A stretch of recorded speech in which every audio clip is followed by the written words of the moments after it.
झलुआ की आज 13वीं थी। घर के बाहर उमड़ता रईस जादों का सैलाब था। झलुआ का जिनसे कभी हुआ ही नहीं दुआ सलाम था। कुछ झलुआ की तारीफ में पुलिंदा कस रहे थे, कुछ खामोश सब कुछ सुन रहे थे। जगह जगह चाटुकारों की महफिल सजी थी, जगह जगह चाटुकारों की महफिल सजी थी। इस अनोखे संगम में अपनों की कमी थी। कुछ थे भी तो भीड़ में खो गए थे, झलुआ की याद में कहीं रो रहे थे। झलुआ की आत्मा भी परेशान थी, झलुआ की आत्मा भी परेशान थी। फिजूल खर्ची पर हैरान थी, जितने बाप को कभी पानी नहीं दिया, आज इतना खर्च कैसे कर दिया। झलुआ एक अच्छा बेटा, एक अच्छा पति, एक अच्छा बाप था बेहद गरीब, बेहद लाचार, परंतु एक ऑफिसर का बाप था। पूरी कमाई लगाई थी बबुआ को पढ़ाने लिखाने में, कर्ज भी हो गया था बबुआ की शादी रचाने में। हाथ खाली पर उम्मीदों से झोली भरी थी। इस दौर में झलुआ पे जाने क्या क्या गुजरी थी। वक्त फिसलता गया, उम्मीदों का आसमां ढलता गया।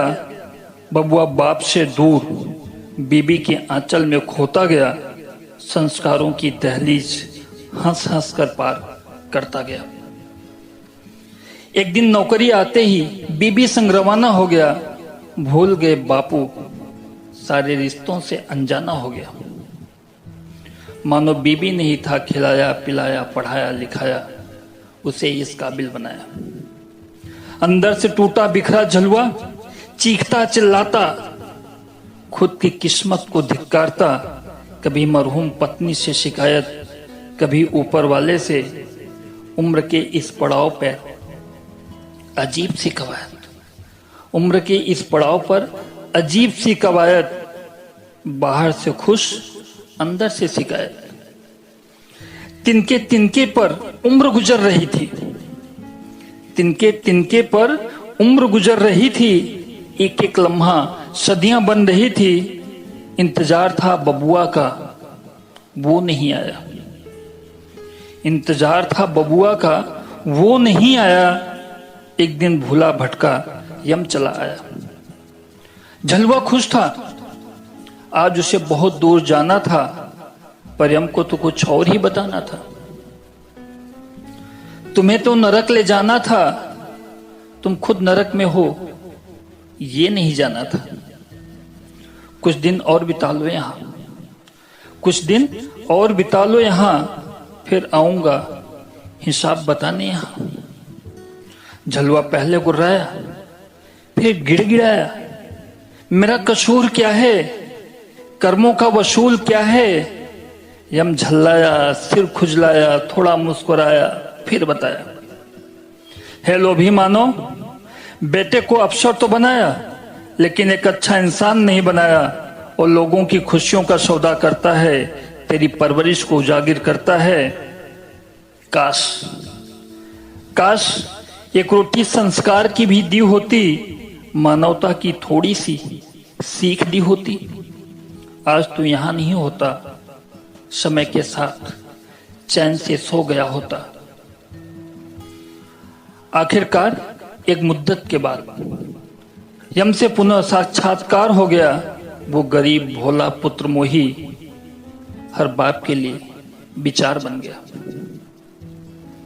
मालूम नहीं कितने कलुआ, मालूम नहीं कितने कलुआ, कितने बबुआ घूम रहे हैं इस आधुनिक समाज में।